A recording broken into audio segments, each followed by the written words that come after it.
अलीगंज इलाके में जिस कोचिंग सेंटर में आग लगने से 15 लोगों की मौत हुई, जांच में पता चला कि उसे अवैध तरीके से चलाया जा रहा था। पुलिस ने बताया कि उसकी जांच के मुताबिक उस इमारत का नक्शा घर बनाने के लिए पास कराया गया था, लेकिन बाद में उसका इस्तेमाल कमर्शियल कामों के लिए किया जाने लगा।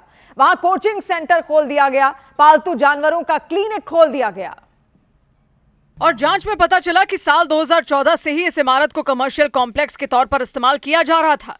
पुलिस के मुताबिक जिस जमीन पर यह इमारत बनाई गई, उसका नक्शा पास करवाते वक्त ये जानकारी दी गई थी कि वहां रहने के लिए मकान बनाया जाएगा, लेकिन बाद में उसमें कई दुकानें खोल दी गईं।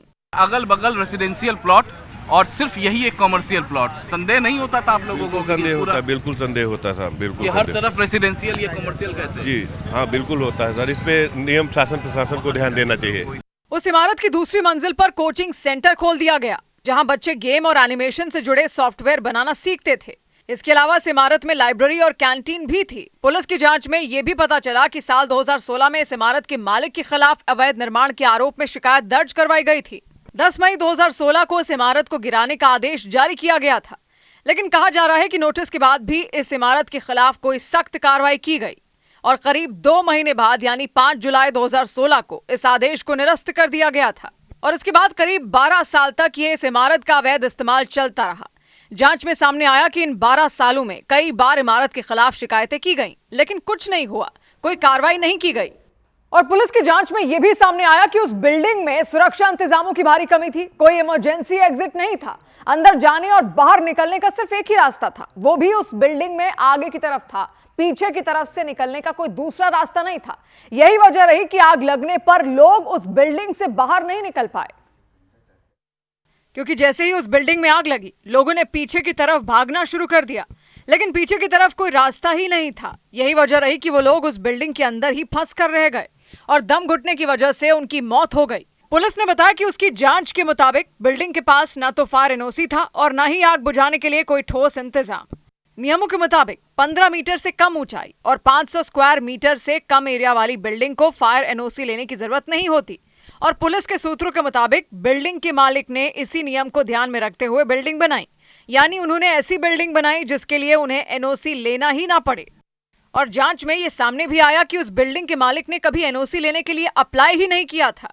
इसके अलावा जांच में यह भी सामने आया कि उस बिल्डिंग में बिजली का लोड तय सीमा से काफी ज्यादा चल रहा था।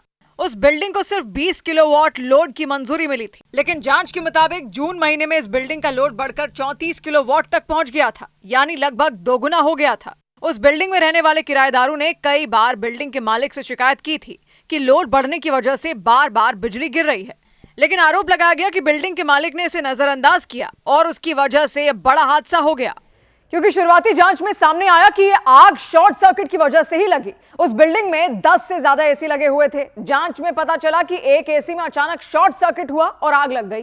देखते ही देखते वो आग पूरी बिल्डिंग में फैल गई। ग्राउंड फ्लोर और पहली मंजिल पर पालतू जानवरों का एक क्लिनिक चल रहा था, वो क्लिनिक भी आग की चपेट में आ गया। हालांकि पालतू जानवरों को सुरक्षित बचा लिया गया, लेकिन आग की वजह से वो पूरी बिल्डिंग खंडहर में तब्दील हो गई। वहां रखा सारा सामान जलकर राख हो गया। वहां हर तरफ जला हुआ सामान बिखरा दिखाई दिया। इसके अलावा आग से उस बिल्डिंग की सारी दीवारें भी काली पड़ गईं। सुनील, जरा नीचे की तरफ भी दिखाइए। ग्लास के टुकड़े यहाँ पर नीचे पड़े हुए हैं। ये वो ग्लास के टुकड़े हैं जो सामने की तरफ लगाए होते हैं। अलीगंज इलाके में मौजूद ये इमारत आग की लपटों से घिर गई थी। दमकल की 10 से ज्यादा गाड़ियां आग बुझाने में जुट गई थी। कई घंटों की मशक्कत के बाद आग पर काबू पाया गया था, लेकिन आग इतनी भयंकर थी कि अगले दिन भी उसकी तपन कम नहीं हुई। उस बिल्डिंग से अगले दिन भी धुआं निकलता नजर आया। अभी भी तपन है बिल्डिंग में और अभी भी आप देखेंगे हल्का हल्का धुआं निकल रहा है। तो आप अंदाजा लगाइए किस कदर जो लोग अंदर फंसे हुए थे तो कितनी तकलीफें हुई होंगी। इस हादसे की जांच के लिए एसआईटी बनाई गई। एसआईटी के अधिकारी जांच के लिए घटना वाली जगह पर पहुंचे। उन्होंने उस बिल्डिंग के हर एक फ्लोर की जांच की। माननीय मुख्यमंत्री जी के निर्देश पर विशेष जांच दल का जो गठन हुआ है, उसमें अभी हम लोग मौका मुआयना कर रहे हैं। हम सभी पहलुओं पर गहराई से जांच करेंगे। एसआईटी के अधिकारियों के साथ एफएसएल की टीम भी उस बिल्डिंग के अंदर मौजूद रही। एफएसएल की टीम ने उस बिल्डिंग के अंदर की कई फोटो ली, वहां से सबूत इकट्ठा किए ताकि आग लगने की सही वजह का पता लगाया जा सके। और दूसरी तरफ लखनऊ अग्निकांड के बाद सीएम योगी आदित्यनाथ के आदेश पर 4 अधिकारियों को निलंबित कर दिया गया। साथ ही पुलिस ने उस बिल्डिंग के मालिक समेत 4 लोगों को गिरफ्तार भी कर लिया। एक रोज पहले लखनऊ के अलीगंज इलाके में एक 3 मंजिला इमारत में भीषण आग लग गई थी। उस बिल्डिंग की दूसरी मंजिल पर एक कोचिंग सेंटर भी चल रहा था। वहां गेमिंग और एनिमेशन से जुड़े सॉफ्टवेयर बनाना सिखाया जा रहा था। हादसे के वक्त उस कोचिंग सेंटर में कई बच्चे मौजूद थे और उन्होंने दूसरी मंजिल से कूदकर अपनी जान बचाई थी। वो बच्चे रस्सी के सहारे उस कोचिंग सेंटर से निकलते दिखाई दिए थे। उन बच्चों ने उस कोचिंग सेंटर में मौजूद एक खिड़की खोली और फिर एक रस्सी बाहर की तरफ लटकाई। इसके बाद एक एक कर कई बच्चे उस रस्सी को पकड़कर बाहर आए। इस हादसे की वजह से उस बिल्डिंग के बाहर लोगों की भीड़ जमा हो गई थी। भीड़ में मौजूद कुछ लोगों ने भी उन छात्रों की मदद की। इस हादसे की वजह से उस इलाके में सनसनी मच गई थी। उस कोचिंग सेंटर में पढ़ने वाले बच्चों के परिवार वाले वहां पहुंच गए थे। उनका रो रो कर बुरा हाल हो गया था। इस बिल्डिंग में आग लगने से जिन 15 लोगों की मौत हुई उनमें ज्यादातर बच्चे थे। वो हादसे के वक्त कोचिंग सेंटर के अंदर मौजूद थे। इस हादसे के बाद सीएम योगी आदित्यनाथ के आदेश पर 4 अधिकारियों को निलंबित कर दिया गया। उनमें 3 इंजीनियर और 1 फायर एंड सेफ्टी डिपार्टमेंट के अधिकारी शामिल हैं। इन अधिकारियों पर सुरक्षा मानकों की अनदेखी करने का आरोप लगाया गया। इसके अलावा बिल्डिंग के मालिक समेत 4 लोगों को गिरफ्तार भी कर लिया गया। और इस सबके बीच अग्निकांड में जान गंवाने वाले आदित्य नाम के युवक का शव उसके घर पहुंचा तो कोहराम मच गया। घर ही नहीं, पूरे गांव में मातम पसर गया। लखनऊ की जिस इमारत में आग लगी थी उसकी दूसरी मंजिल पर ग्राफिक्स और एनिमेशन सेंटर के साथ एक लाइब्रेरी थी। परिवार के मुताबिक 21 साल का आदित्य ग्राफिक्स और एनिमेशन सेंटर में नौकरी करता था। लेकिन एक रोज पहले उस इमारत में लगी आग की भयंकर लपटों ने उसकी जिंदगी छीन ली। आदित्य सीतापुर के बिस्वा का रहने वाला था।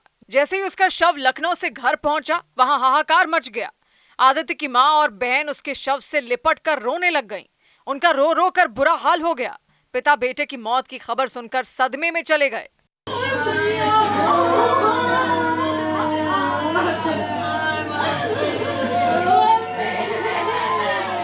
परिवार के लोगों का कहना है कि घटना के वक्त आदित्य के साथ उसकी बुआ का बेटा भी इमारत में मौजूद था। वो किसी तरह बच निकला, लेकिन वो सदमे में है। वो किसी से बात नहीं कर पा रहा। आदित्य के चाचे का कहना है कि हादसे के वक्त आदित्य की मां कोचिंग के बाहर ही खड़ी थी, लेकिन वो चाह कर भी कुछ नहीं कर पाई। उनकी आंखों के सामने उनका बेटा आग की लपटों में झुलस गया। आदित्य की जो है लखनऊ में रहकर इसी कोचिंग में पहले उसने पढ़ाई की और अब वहां बताते हैं कि आदित्य वहीं पर जॉब भी कर रहा था। आदित्य की मौत से पहले पूरे इलाके में मातम पसर गया, लेकिन इस अग्निकांड को लेकर वहां आक्रोश फैल गया। लोगों ने पूरे सिस्टम को भ्रष्ट बताया।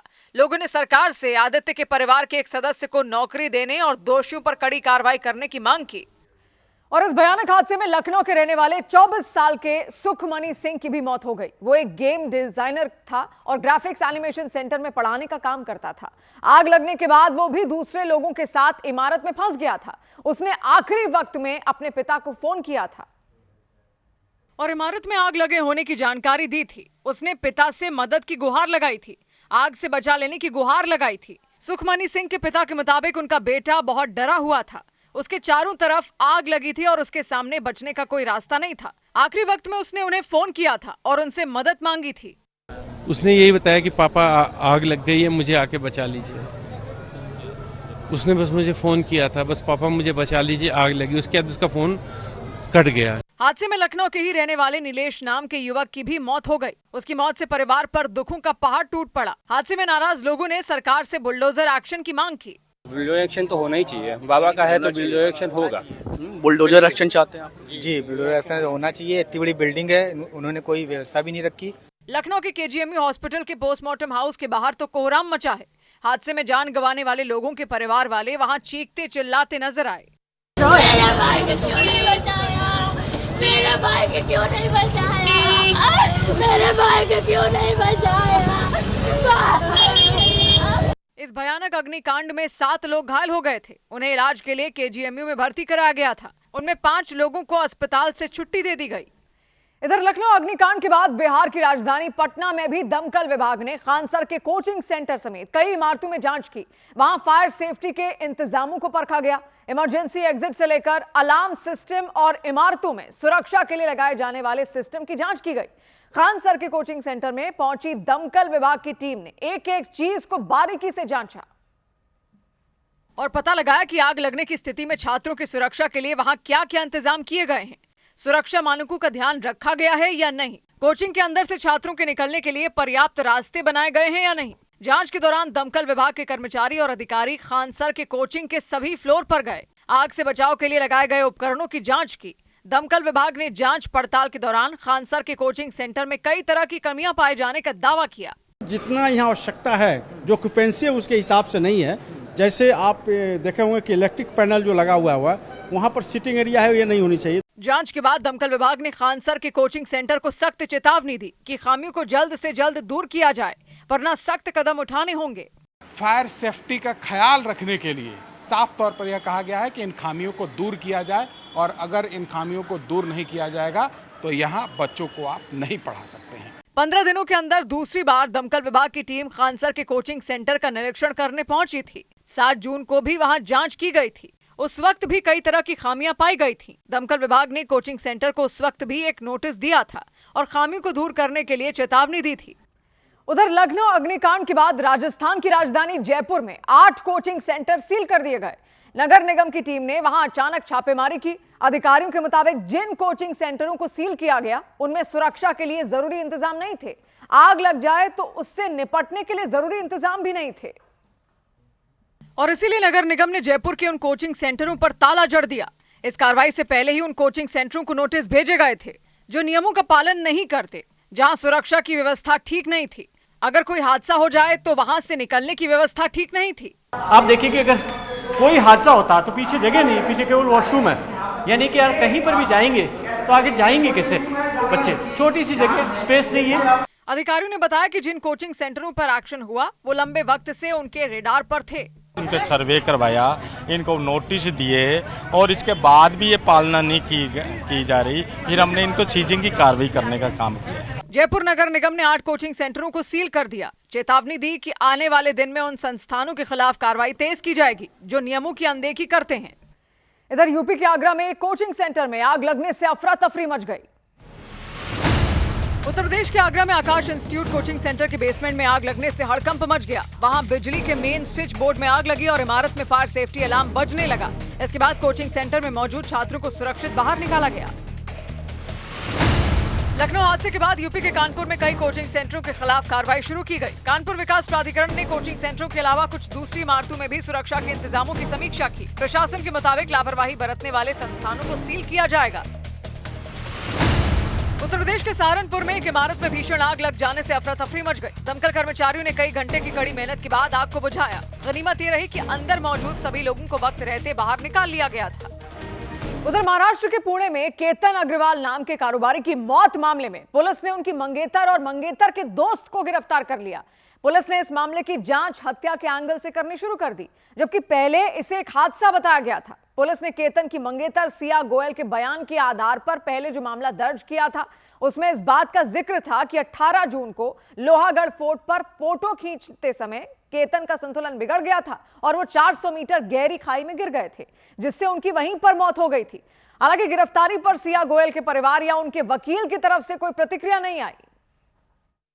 लेकिन जांच जैसे जैसे आगे बढ़ी, कहानी पलट गई। केतन की मौत को जांच टीम ने पहले हादसा माना था, लेकिन जांच में मिले सुराग और सीसीटीवी वीडियो के आधार पर पुलिस ने दावा किया कि एक सुनियोजित हत्या थी, मतलब योजना बनाकर किया गया कत्ल।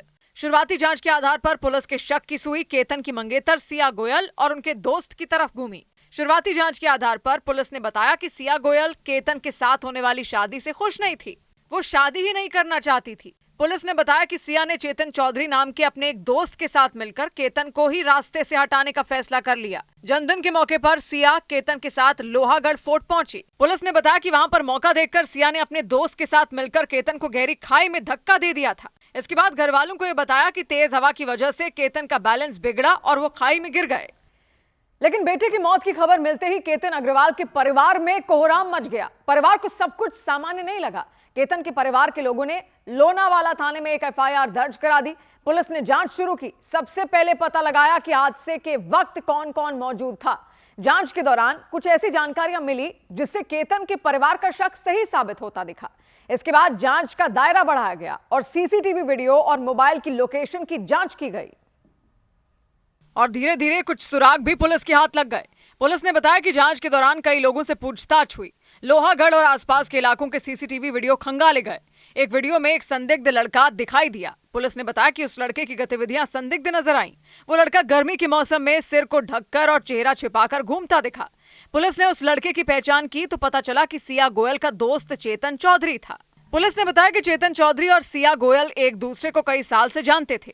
उनके बीच दोस्ती थी और वो एक दूसरे से प्रेम करते थे, लेकिन सिया के घर वालों ने उनकी शादी केतन अग्रवाल से तय कर दी थी। पुलिस ने बताया कि गिरफ्तारी के बाद की गई पूछताछ में सिया और चेतन चौधरी ने केतन की हत्या की बात कबूल कर ली थी।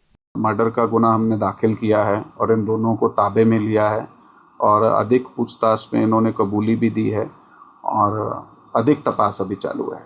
केतन अग्रवाल एक रियल एस्टेट कंपनी में डायरेक्टर थे। सिया के साथ उनकी शादी नवंबर में होने वाली थी। तैयारियां जोर शोर से चल रही थी, लेकिन सिया इससे खुश नहीं थी। इधर पंजाब के बठिंडा में एक बीजेपी नेता के क्लिनिक पर हमला हो गया।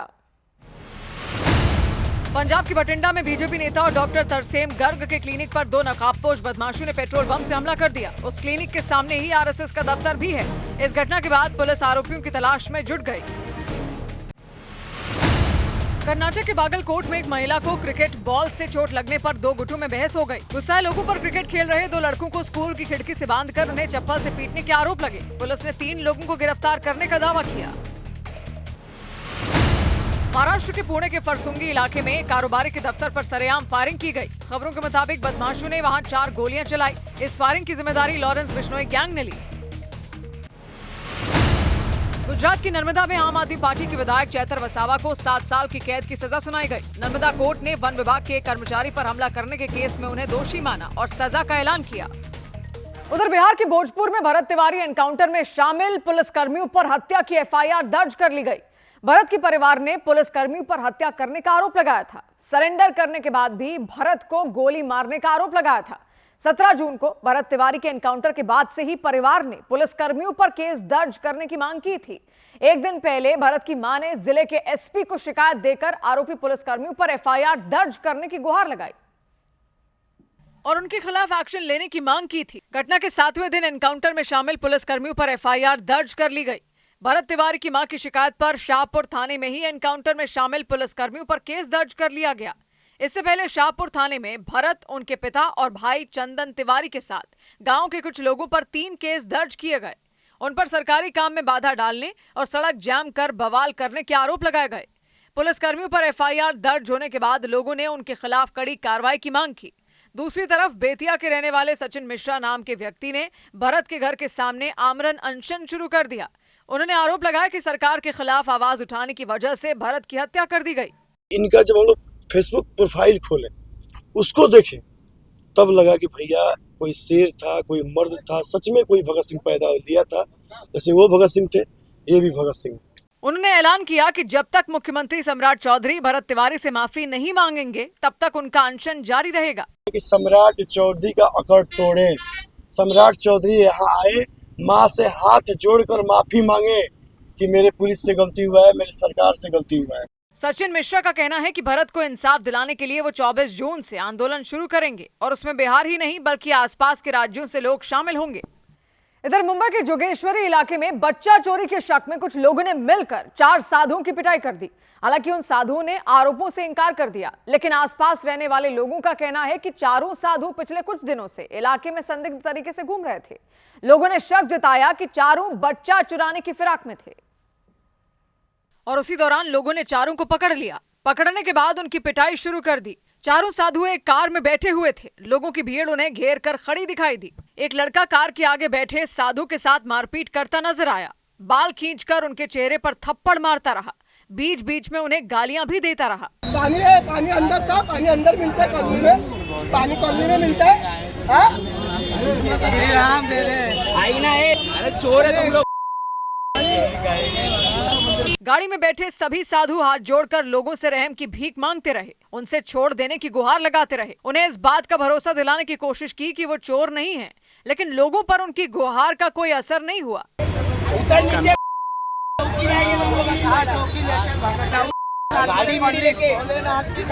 मारपीट की वजह से एक साधु रोते नजर आए। बाद में वहां पुलिस पहुंच गई। पुलिस ने उन सभी साधुओं को लोगों की भीड़ से बचाया और उन्हें थाने ले गई।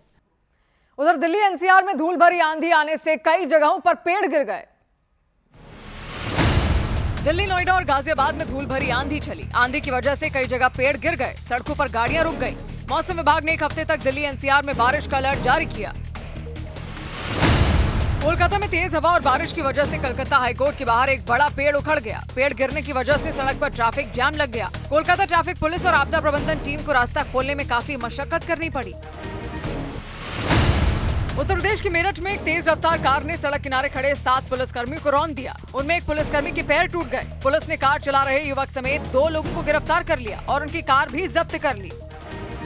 इधर अयोध्या के राम मंदिर में दान चोरी मामले की जांच कर रही एसआईटी ने यूपी सरकार को अपनी शुरुआती जांच रिपोर्ट सौंप दी। सरकार ने मंदिर ट्रस्ट के अनुरोध पर 13 जून को एसआईटी बनाई थी। सूत्रों ने बताया कि रिपोर्ट में दान में मिले पैसों की गिनती और निगरानी व्यवस्था पर गंभीर सवाल उठाए गए और श्री राम जन्मभूमि तीर्थ क्षेत्र ट्रस्ट के पदाधिकारियों की भूमिका पर भी सवाल खड़े किए गए। सूत्रों ने बताया कि एसआईटी की जांच रिपोर्ट में इस बात का जिक्र किया गया कि दान पेटियों से निकलने वाली रकम की गिनती और उसकी मॉनिटरिंग से जुड़ी व्यवस्था में कई स्तरों पर खामियां मिली। दान में मिले पैसों की गिनती में लगे कर्मचारियों के चयन की प्रक्रिया और मंदिर ट्रस्ट के कुछ पदाधिकारियों से उनके संबंधों की भी जांच एसआईटी ने की, उसका भी जिक्र रिपोर्ट में किया गया। सूत्र बताते हैं कि मंदिर के लिए खरीदी गई जमीन के भुगतान में गड़बड़ी और मंदिर निर्माण में इस्तेमाल होने वाले सामान में कमीशन खोरी का जिक्र एसआईटी ने अपनी रिपोर्ट में किया। सूत्रों के मुताबिक एसआईटी ने अपनी शुरुआती रिपोर्ट में किसी भी व्यक्ति को क्लीन चिट नहीं दी। जांच एजेंसी ने माना कि इस मामले में कई पहलुओं की और गहराई से जांच की जानी चाहिए। एसआईटी ने सरकार से विस्तृत जांच के लिए अतिरिक्त समय मांगा। सूत्रों ने बताया कि जो रिपोर्ट सरकार को सौंपी गई उसमें श्री राम जन्मभूमि तीर्थ क्षेत्र ट्रस्ट के कुछ कर्मचारियों के खिलाफ मुकदमा दर्ज किए जाने की भी मांग की गई। उधर उत्तर प्रदेश के वाराणसी में गंगा नदी में नाव पर बैठकर चिकन पार्टी करने के आरोप में पुलिस ने 5 लोगों को गिरफ्तार कर लिया। आरोप था कि उन लोगों ने गंगा नदी में ही नाव पर बैठकर न सिर्फ चिकन खाया बल्कि शराब भी पी। पुलिस के मुताबिक घटना कई दिनों पहले की है। इसका वीडियो वायरल हो गया था। इसके बाद पुलिस ने धार्मिक भावनाओं को ठेस पहुंचाने के आरोप में उन पर कार्रवाई कर दी, क्योंकि वो लोग गंगा नदी में नाव पर बैठकर चिकन पार्टी करते दिखाई दिए थे, वो भी दशाश्वमेध इलाके में दरभंगा घाट के नजदीक, जहां रोजाना बड़ी संख्या में श्रद्धालु पहुंचते हैं। उसी जगह पर नाव पर सवार एक व्यक्ति चिकन बनाता नजर आया। इसके लिए उन्होंने पूरा इंतजाम किया हुआ था। नाव पर ही चूल्हा चलाया और उस पर चिकन बनाया। इस दौरान उसके दोस्त शराब पीते दिखे। तेज आवाज में संगीत बज रहा था, पार्टी चल रही थी। ये सब कुछ गंगा नदी में हुआ, लेकिन इस वीडियो के सामने आते ही कई लोगों ने आपत्ति जतानी शुरू कर दी थी। गंगा नदी में चिकन बनाने पर नाराजगी जाहिर की थी। बात पुलिस तक पहुंची तो पुलिस ने आरोपियों की पहचान करने के बाद उन्हें गिरफ्तार कर लिया। चौकी इंचार्ज के द्वारा जो है सुसंगत धाराओं में अभियोग पंजीकृत किया गया। सभी जो पुलिस हिरासत में लिए गए हैं उनके विरुद्ध अग्रिम विधिक कार्रवाई की जा रही है। इसके साथ ही पुलिस ने उस नाव को भी सीज कर लिया जिस पर चिकन पार्टी हुई थी। इधर उत्तराखंड में कर्णप्रयाग के एक गुरुद्वारे में हुए बवाल की जांच की जिम्मेदारी हरिद्वार पुलिस को दे दी गई। उत्तराखंड के कर्णप्रयाग में सिख समुदाय के तीर्थयात्रियों और कुछ लोगों के बीच हुई मारपीट की जांच हरिद्वार पुलिस को सौंपी गई। 16 जून को चमोली जिले के कर्णप्रयाग में तलवार से हमला करने के आरोप में 4 तीर्थयात्रियों को गिरफ्तार किया गया था। चमोली पुलिस मामले की जांच कर रही थी।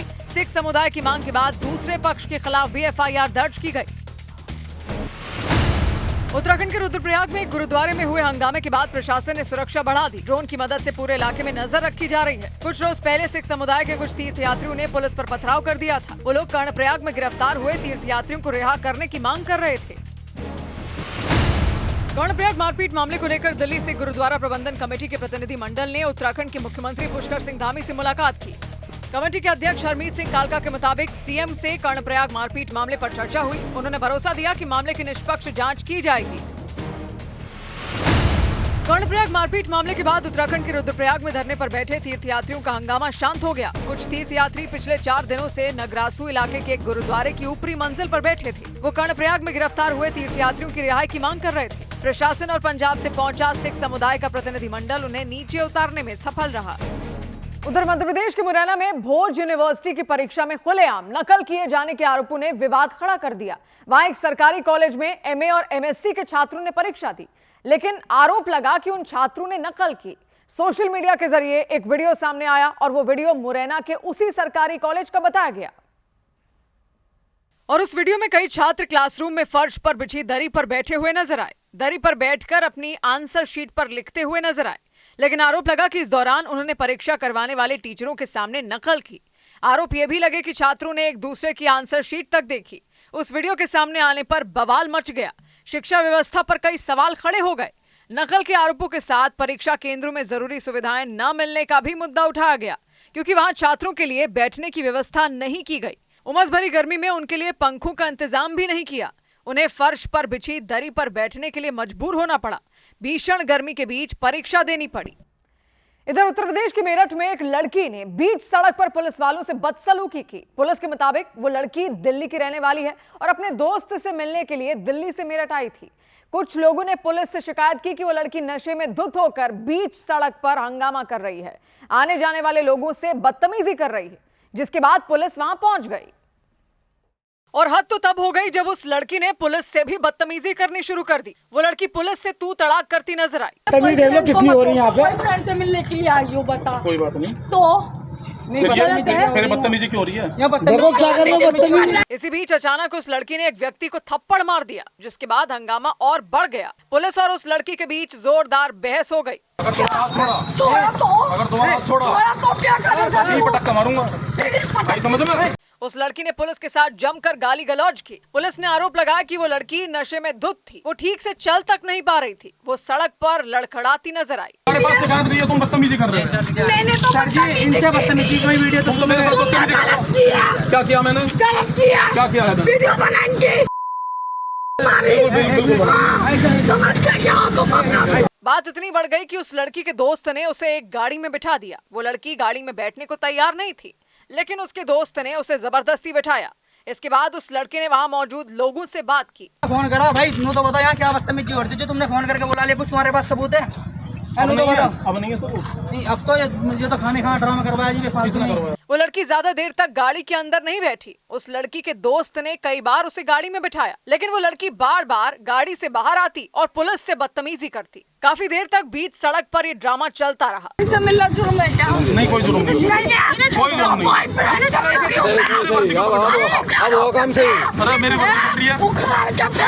नहीं। इसके बाद महिला पुलिस कर्मियों की मदद से उस लड़की को काबू किया गया। इस मामले को लेकर पुलिस ने दोनों लड़का लड़की के खिलाफ केस दर्ज कर लिया और उनका चालान भी काट दिया।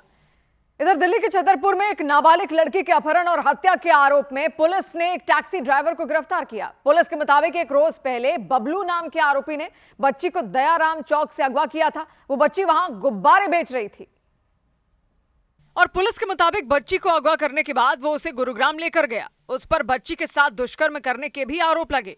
फिर बच्ची की हत्या कर शव को मेहरौली के जंगल में फेंककर फरार हो गया। फुटपाथ से ही सुबह सुबह के वक्त उस लड़की को अगवा किया गया और उसके बाद गुरुग्राम के जंगलों में ले जाकर उसके साथ रेप की वारदात को अंजाम दिया और फिर उसकी हत्या करके मेहरौली के जंगलों में ही लाश को फेंककर फरार हो गया। एक रोज पहले परिवार वालों ने बच्ची के लापता होने की शिकायत की थी। उन्होंने मेहरौली थाने में शिकायत दर्ज करवाई थी। परिवार वालों की शिकायत पर पुलिस ने तलाशी अभियान चलाया, सीसीटीवी कैमरे चेक किए और महज 4 घंटे में आरोपी को गिरफ्तार करने का दावा किया। पुलिस के मुताबिक आरोपी ने पूछताछ में अपना जुर्म कबूल कर लिया। शुरुआती जांच में पता चला कि आरोपी ऐप बेस्ड टैक्सी चलाता था। उस वक्त वो नशे में था और उसके खिलाफ पहले से भी मामले दर्ज हैं। उधर गुजरात के अहमदाबाद में एक बेकाबू कार ने कई लोगों को कुचल दिया। एक व्यक्ति की मौत हो गई, 5 लोग गंभीर रूप से घायल हो गए। पुलिस की शुरुआती जांच में पता चला कि जो व्यक्ति उस कार को चला रहे थे उन्हें अचानक मिर्गी का दौरा पड़ गया। इससे कार का संतुलन बिगड़ गया और उस कार ने सड़क से गुजर रहे कई लोगों को रौंद डाला। वो कार अहमदाबाद के रखियाल इलाके में तेज रफ्तार से गुजरती हुई नजर आई। इस बीच वो एक ढाबे के नजदीक पहुंच गई और ढाबे के बाहर रखी कुर्सियों को टक्कर मारती हुई ढाबे के अंदर घुस गई। वहां टक्कर लगते ही कुर्सियां दूर जाकर गिरती हुई नजर आईं। उस कार ने सड़क से गुजरने के दौरान एक ऑटो रिक्शा को जोरदार टक्कर मारी। एक मोटरसाइकिल और कुछ स्कूटरों को भी टक्कर मार दी। इसके बाद वो वहां एक दीवार से टकरा गई। रखियाल इलाके में एक के बाद एक हुई इन भीषण टक्करों की वजह से चीख पुकार मच गई। बड़ी संख्या में लोग वहां पहुंच गए और सड़क पर भीड़ जमा हो गई। कुछ देर में पुलिस भी हादसे वाली जगह पर पहुंच गई। वहां हालात को काबू करने के लिए पुलिस को सख्ती बरतनी पड़ी। आनन फानन में घायलों को बचाने की कोशिश की गई, लेकिन गहरी चोट लगने की वजह से उनमें उस व्यक्ति की जान चली गई। इस बीच एम्बुलेंस बुलाई गई और घायल हुए लोगों को अस्पताल भेजा गया। इधर तमिलनाडु में शिक्षक भर्ती परीक्षा में गड़बड़ी के आरोपों के मामले में ईडी ने कई जगहों पर छापेमारी की। तमिलनाडु में शिक्षक भर्ती परीक्षा में हुई धांधली के मामले में ईडी की टीम ने बड़ी कार्रवाई की। ईडी की टीम ने चेन्नई, त्रिची, कोयम्बटूर और मदुरै में 18 ठिकानों पर छापेमारी की। कार्रवाई के दौरान शिक्षक भर्ती परीक्षा से जुड़े कई दस्तावेज जब्त करने का दावा किया गया। पश्चिम बंगाल के नादिया जिले के करीमपुर में टीएमसी नेता सब्यसाची दत्ता की करीबी टीना भौमिक के घर पुलिस की टीम ने छापेमारी की। पुलिस ने इस कार्रवाई के दौरान 3.5 किलो सोना बरामद किया। दिल्ली पुलिस ने पूर्व प्रधानमंत्री इंद्र कुमार गुजराल के बेटे नरेश गुजराल से हुई ठगी के मामले में एक आरोपी को पंजाब से गिरफ्तार करने का दावा किया। पुलिस के मुताबिक आरोपी का नाम नवनीत है। वो एक प्राइवेट कंपनी में काम करता है। पुलिस ने दावा किया कि ठगों ने उसके बैंक खाते में 15 लाख रुपए ट्रांसफर किए थे। मध्य प्रदेश के सतना में नौकरी से निकाले जाने के विरोध में एक बिजली ऑपरेटर खंबे पर चढ़ गए। उन्होंने आत्महत्या करने की धमकी दी। इसके बाद पुलिस और प्रशासन की टीम वहां पहुंची और बिजली ऑपरेटर को समझा बुझाकर नीचे उतारा। उधर पश्चिम बंगाल के हुगली में एक इलाके में पानी भरने और कचरा जमा होने से गुस्साए लोगों ने टीएमसी पार्षद पर अंडे फेंक दिए। मामला हुगली के डानकुनी इलाके का रहा। लोगों के मुताबिक लंबे वक्त से वहां सड़कों पर पानी भरा हुआ था। घरों से कचरा उठाने का काम भी बंद था। इसे लेकर भारी नाराजगी थी। गुस्साए लोगों ने टीएमसी पार्षद देवाशीष बनर्जी को जिम्मेदार ठहराया। आरोप लगाया गया कि कई बार शिकायत करने के बावजूद उनकी समस्या जस की तस बनी रही और इसी बात पर उनका पारा 7वें आसमान पर पहुंच गया। कई लोग शिकायत लेकर टीएमसी पार्षद देवाशीष बनर्जी के घर पहुंच गए। वहां उन्हें खूब खरी-खोटी सुनाई। इस बीच एक व्यक्ति ने उनके सिर पर अंडे फेंके।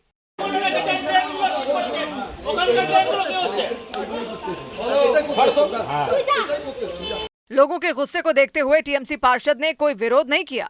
उन्होंने लोगों को समझाने की कई बार कोशिश की, कई दलीलें भी दी, लेकिन वो कुछ भी सुनने के लिए तैयार नहीं हुए।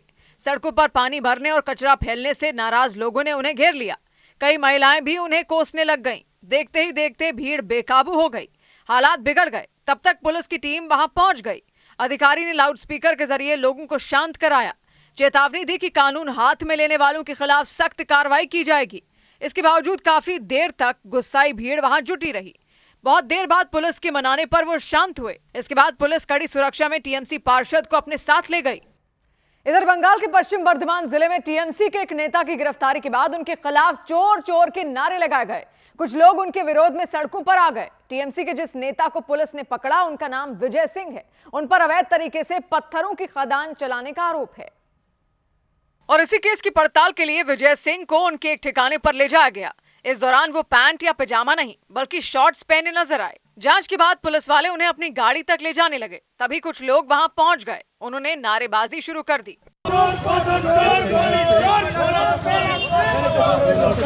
नारे लगाने वाले लोग पीछा करने लगे। वो आक्रामक नजर आए।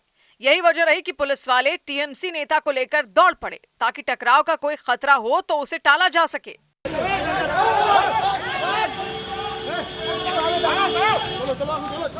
मामला पश्चिम बर्धमान जिले के सालानपुर थाना क्षेत्र का रहा।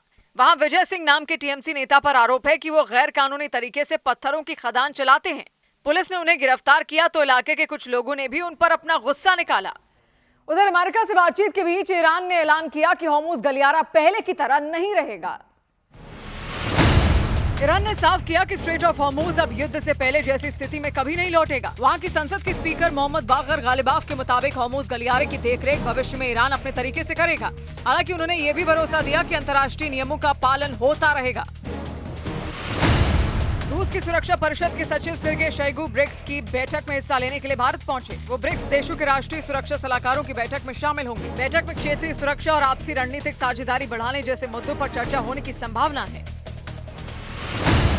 बिकवाली के भारी दबाव के बीच भारतीय शेयर बाजार में भारी गिरावट रही। सेंसेक्स और निफ्टी दोनों 1% से ज्यादा की गिरावट के साथ बंद हुए। मार्केट पर आईटी और मेटल इंडेक्स ने भारी दबाव बनाया। हालांकि फार्मा इंडेक्स ने इसे संभालने की बहुत कोशिश की लेकिन गिरावट नहीं थमी। ओवरऑल निवेशकों की संपत्ति करीब 4 लाख करोड़ रुपए घट गई। राष्ट्रपति द्रौपदी मुर्मू ने राष्ट्रपति भवन में आयोजित कार्यक्रम में 65 हस्तियों को पद्म पुरस्कारों से सम्मानित किया। इस दौरान गायिका अलका याग्निक को पद्म भूषण सम्मान दिया गया, जबकि वैज्ञानिक डॉक्टर शुभा अयंगार को पद्मश्री से नवाजा गया। इधर हिमाचल प्रदेश के किन्नौर में उस वक्त अफरा तफरी मच गई जब एक पुल अचानक टूटकर नदी में गिर गया। हादसा उस वक्त हुआ जब उस पुल से एक डंपर गुजर रहा था। तभी वो लोहे का पुल भरभरा कर नीचे गिर गया। उस पुल के टूटने से आसपास के इलाकों का आपस में संपर्क टूट गया। जो पुल गिरा वो किन्नौर के ऊड़ी इलाके में बना था। उस पुल पर गाड़ियों का आना जाना लगा था। और सभी गाड़ियां एक एक कर उस पुल से गुजर रही थीं, धीरे धीरे आगे बढ़ रही थीं। उन गाड़ियों के पीछे एक डंपर वहां पहुंचा। जानकारी के मुताबिक जो डंपर वहां से गुजर रहा था उसमें पत्थर भरे थे। डंपर उस पुल पर आगे बढ़ रहा था। वो रास्ता पार करके दूसरी तरफ पहुंचने ही वाला था, तभी वो पुल दोनों तरफ से टूट गया। पुल के टूटते ही डंपर भी नदी में गिर गया। उसका ड्राइवर डंपर के अंदर ही फंसा रहा। गनीमत रही कि उसकी जान बाल बाल बच गई। नदी में भी ज्यादा पानी नहीं था, इसलिए डंपर का ड्राइवर बाद में बाहर निकल आया। उधर महाराष्ट्र के अमरावती में एक व्यक्ति पर उनके ही बेटे और बहू ने गाड़ी से कुचलकर मारने की कोशिश करने का आरोप लगाया। जानकारी के मुताबिक उनके बीच लंबे वक्त से पारिवारिक विवाद चल रहा था। बेटे और बहू ने आरोप लगाया कि इसी विवाद की वजह से पिता ने पहले तो उनके रेस्टोरेंट को नुकसान पहुंचाया, इसके बाद सामने खड़े बेटे और बहू को भी रौंदने की कोशिश की। दिल दिला देने वाली इस घटना में वो दोनों घायल हो गए। लेकिन इससे पहले वो व्यक्ति गाड़ी लेकर उनके रेस्टोरेंट के सामने पहुंचे। वहां जाते ही उन्होंने गाड़ी की रफ्तार बढ़ा दी और सीधा जाकर रेस्टोरेंट के एक हिस्से को तोड़ दिया। शोर सुनकर उनके बेटे और बहू बाहर निकले, गुस्से से तमतमाए। बहू ने अपने मोबाइल फोन से गाड़ी का वीडियो बनाना शुरू किया। बेटे ने उन्हें रोकने की कोशिश की।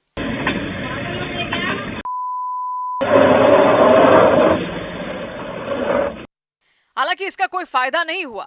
उन पर तो जैसे बदला लेने का खून सवार था। पहले सामने खड़ी बहू को गाड़ी से टक्कर मारी, वो पीछे की तरफ गिर गईं। खुद को किसी तरह संभाला, फिर बारी आई बेटे की। वो कार से बचने के लिए भागा तो आरोपी ने उनकी तरफ की गाड़ी बढ़ा दी। जोरदार टक्कर से रेस्टोरेंट का दूसरा हिस्सा भी तहस नहस हो गया। लोहे की जाली टूटकर गिर गई, गमले टूट गए। आवाज सुनकर आसपास के कुछ लोग दौड़ते हुए वहां पहुंचे। सबने मिलकर उस व्यक्ति को समझाने की कोशिश की ताकि वो और शांत हो सकें। बाद में बेटे और बहू ने पिता के खिलाफ थाने में शिकायत दर्ज करवाई। इसके जवाब में पिता ने भी उन दोनों की शिकायत पुलिस से की कि वो उन्हें मारते हैं। उधर पाकिस्तान में बलोच नेता महरंग बलोच को उम्र कैद की सजा सुनाए जाने के बाद बवाल हो गया। पाकिस्तान के बलूचिस्तान प्रांत में बड़ी संख्या में लोगों ने अदालत के इस फैसले का विरोध किया। पाकिस्तान की शहबाज शरीफ सरकार पर गंभीर आरोप लगाए। महरंग बलोच को बलूचिस्तान की शेरनी भी कहा जाता है। वो लंबे वक्त से बलोच समुदाय की आवाज उठाने का काम करती आई हैं और इस समुदाय पर पाकिस्तान की सेना और सरकारें जो जुल्म ढाती आई हैं, जो अत्याचार करती आई हैं, उनके खिलाफ आवाज उठाने का काम करती आई हैं। इसीलिए महरंग बलोच की गिनती बड़े बलोच नेताओं में होती है। पिछले साल उन्हें नोबेल शांति पुरस्कार के लिए भी नामांकित किया गया था। हालांकि महरंग बलोच मार्च 2025 से ही जेल में बंद हैं। उन्हें भीड़ को भड़काने और हत्या की साजिश रचने के आरोप में गिरफ्तार किया गया था। महरंग बलोच ने जुलाई 2024 में ग्वादर में एक रैली की थी। आरोप है कि उस रैली में भड़काऊ भाषण दिए जाने के बाद उनके समर्थकों ने सुरक्षा बल की एक गाड़ी पर हमला कर दिया था। इस हमले में एक जवान की मौत हो गई थी। इसी मामले में महरंग बलोच को भी गिरफ्तार किया गया था। लंबी सुनवाई के बाद कोर्ट ने उन्हें दोषी माना और उम्र कैद की सजा सुना दी। लेकिन अदालत के इस फैसले का विरोध भी शुरू हो गया।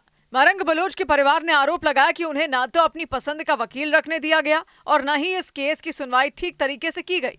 इसी के बाद महरंग बलोच के समर्थक भड़क गए। उनका आरोप है कि बलोच समुदाय की आवाज दबाने के लिए पाकिस्तान की सरकार अदालतों का भी सहारा ले रही है। इधर उत्तर प्रदेश के हरदोई में बन रहे एक पुल का हिस्सा गिरने से 3 मजदूर घायल हो गए। वो पुल हरदोई शाहजहांपुर रोड पर बन रहा था।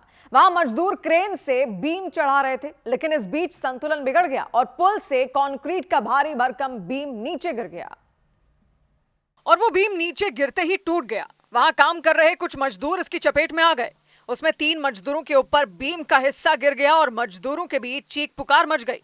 वहां भारी संख्या में लोग पहुंच गए। आनन फानन में बीम को हटाने का काम शुरू किया गया। घायल हुए उन मजदूरों को बाहर निकाला गया और उन्हें फौरन अस्पताल भेजा गया। इसकी जानकारी मिलने पर बड़ी संख्या में पुलिसकर्मी हरदोई के टोडरपुर इलाके में पहुंचे। हरदोई के जिलाधिकारी भी घटना वाली जगह पर पहुंच गए। जिलाधिकारी ने घटना वाली जगह का निरीक्षण किया, वहां पर मौजूद मजदूरों से बातचीत की। इस घटना के बाद जिलाधिकारी ने जांच के आदेश दे दिए और जांच के बाद दोषियों के खिलाफ कार्रवाई किए जाने का भरोसा दिया। मुख्यमंत्री योगी आदित्यनाथ ने इस घटना का संज्ञान लिया और उन्होंने घायल मजदूरों की हर संभव मदद के लिए अधिकारियों को निर्देश दिया। उधर आयरलैंड के खिलाफ होने जा रही वनडे क्रिकेट सीरीज में ऑलराउंडर नीतीश कुमार रेड्डी नहीं खेल पाएंगे। टीम इंडिया के ऑलराउंडर नीतीश कुमार रेड्डी चोट की वजह से आयरलैंड दौरे से बाहर हो गए। अफगानिस्तान के खिलाफ वनडे सीरीज के दौरान उनकी बाएं जांघ की मांसपेशी में चोट लगी थी। 26 और 28 जून को आयरलैंड के खिलाफ 2 T20 मैचों की सीरीज होनी है। आयरलैंड सीरीज के बाद होने वाले इंग्लैंड दौरे पर भी नीतीश रेड्डी का जाना मुश्किल माना जा रहा है। Vaibhav Suryavanshi senior team India के साथ आयरलैंड और इंग्लैंड के दौरे के लिए रवाना हो गए। उन्हें टीम इंडिया की 3 नंबर जर्सी मिली। बीसीसीआई की ओर से उन्हें जर्सी होटल भिजवाई गई। सूर्यवंशी को जर्सी भारतीय टीम में थ्रो डाउन स्पेशलिस्ट रघु ने सौंपी। इधर सिक्किम के पाक्योंग में पहाड़ का एक बड़ा हिस्सा टूटकर सड़क पर गिर गया। वहां मलबे का ढेर लग गया। रास्ते पर बड़े बड़े पत्थर जमा हो गए। पहाड़ के मलबे की वजह से वो सड़क पूरी तरह से बंद हो गई। और यह हादसा रंगपो और रोराथांग के बीच हुआ। गनीमत ये रही कि उस वक्त वो सड़क खाली थी। वहां सिर्फ एक पुलिसकर्मी मौजूद थे। वो अपनी नाइट ड्यूटी खत्म कर घर जा रहे थे। तभी उनके सामने पहाड़ का बड़ा हिस्सा टूटकर सड़क पर गिरने लगा। बड़े बड़े पत्थर नीचे गिरने लगे, पेड़ नीचे गिरने लगे। ये सब देखकर वो डर गए। वो जान बचाने के लिए पीछे की तरफ दौड़े, अपने स्कूटर के पास पहुंच गए। लेकिन थोड़ी ही देर में पहाड़ से गिरा मलबा उन तक पहुंच गया। उनका स्कूटर मलबे की चपेट में आ गया। वो सड़क पर गिर गया। इस हादसे में बाल बाल उनकी जान बच गई। उधर लद्दाख के लेह में प्रथम सिंधु कुंभ के दूसरे दिन श्रद्धालुओं में गजब का उत्साह दिखा। एक रोज पहले इस कार्यक्रम की शुरुआत हुई। इसके साथ ही 30वीं सिंधु दर्शन यात्रा भी शुरू हो गई। साल 1997 में इस यात्रा की शुरुआत की गई थी और तब से हर साल सिंधु नदी के किनारे सिंधु दर्शन यात्रा का आयोजन होता है। प्रथम सिंधु कुंभ में शामिल होने के लिए लद्दाख के उपराज्यपाल वीके सक्सेना भी पहुंचे और उन्होंने श्रद्धालुओं और धर्मगुरुओं की मौजूदगी में सिंधु नदी में पवित्र जल अर्पित किया। इससे पहले श्रद्धालुओं ने कलश यात्रा निकाली, जिसमें बड़ी संख्या में महिलाओं ने हिस्सा लिया। 27 जून तक चलने वाले सिंधु कुंभ में 8 देशों के राजदूत भी शामिल हुए। अलग अलग देशों से सिंधु कुंभ में आए लोगों का वहां स्वागत किया गया। लेह में आयोजित हो रहे सिंधु कुंभ के लिए 156 देशों की नदियों का जल कलश में भरकर लाया गया। इसके बाद पूरे विधि विधान के साथ कलश में भरे गए जल को सिंधु नदी में डाला गया। कलश यात्रा के साथ ही वहां पर कई सांस्कृतिक कार्यक्रमों का भी आयोजन किया गया।